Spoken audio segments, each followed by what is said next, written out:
Salcedo here, talking about my CZ457 in my Bravo chassis here. I have a Elijah barrel, I have an Athlon scope. This is a 15 to 60. Stock trigger, I just worked the trigger over. It's got a little bit of weight in the chassis. This gun is shooting pretty well right now. I shot a 199 recently with it, which is a pretty good score. However, after my last disassembly, I noticed that there was not a lot of contact underneath the action screw in the front and in the rear, which I thought, well, if there's not a lot of contact, if I can do a good job of bedding, I could probably improve the accuracy or at least the repeatability in accuracy, which, you know, in rimfire, sometimes that can be a challenge. So I have Marine Tex Gray and some parting compound and some basic tools used for bedding. And I'm going to take you through that process. Then once I'm done bedding the gun, I'm going to reassemble it, torque it all back down to the same torque specs that it's at right now. I'll sight it in, I'll go out and do another test, and I'm going to share the results of the test and the process itself. We'll see if it's true that C-style stocks don't improve with bedding. And we'll be able to tell pretty soon. It's going to be a hard score to beat. I can really only beat it by 1 point, but I can add a lot of X's. So we'll see how we do on that. And thanks for joining along on this process, and hopefully we all learn something by the end of it. So I wanted to share with you my concerns with the chassis and maybe just the CZ457, but it's at least the 457. And that is that it seems to me the contact areas that are supporting this receiver or this action in the receiver is inadequate. It's two very small areas in here, and then the majority of the bulk of carrying the barrel and the receiver is back here on this back screw.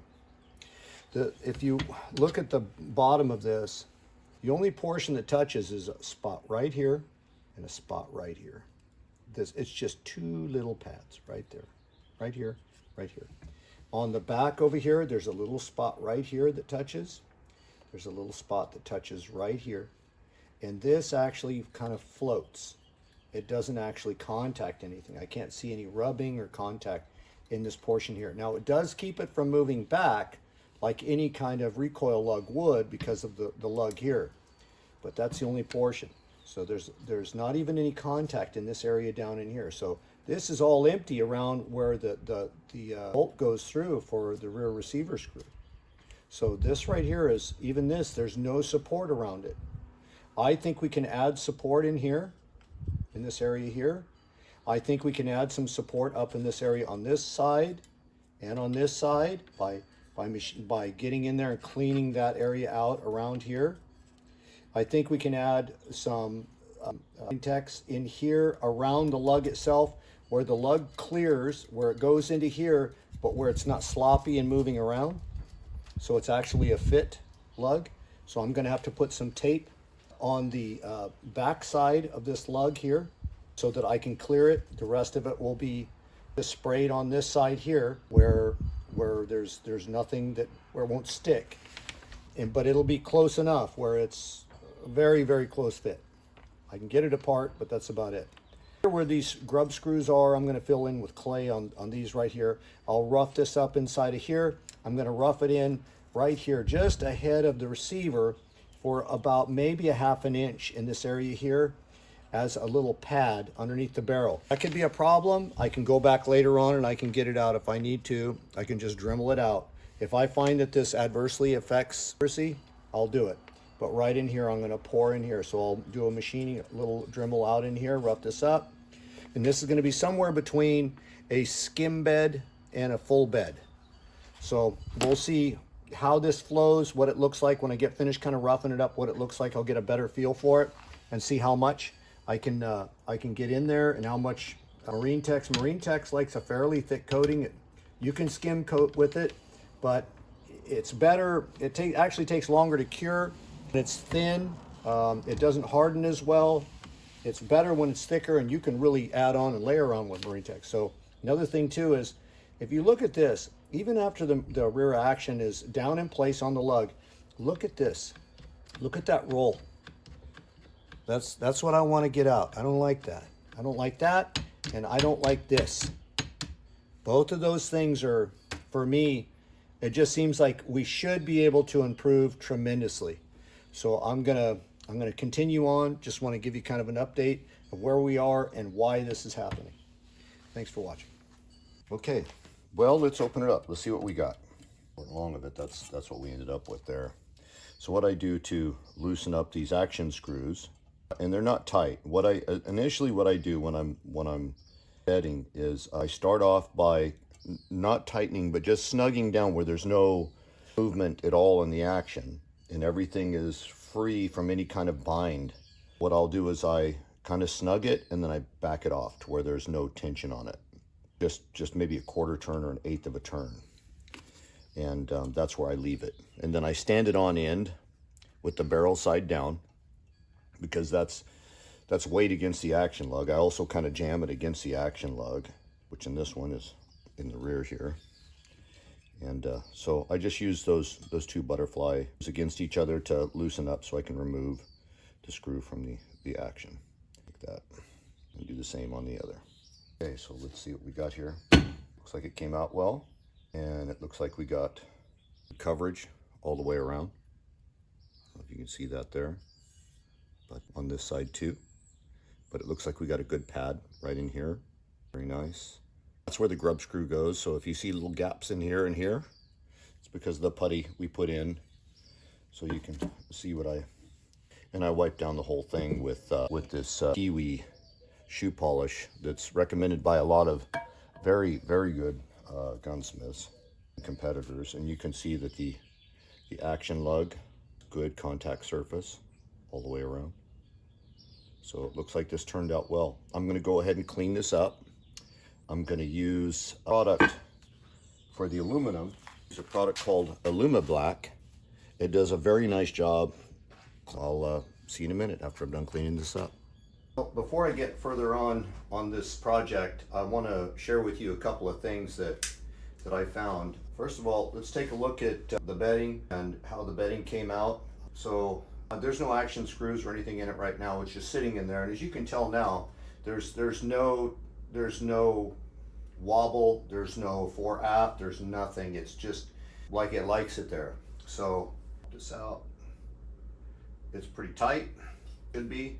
I got good beds for the rear and the front. I got plenty of, let me see if I can zoom in a bit here. I got plenty of contact in with the epoxy to the receiver and the action. So I have a good surface area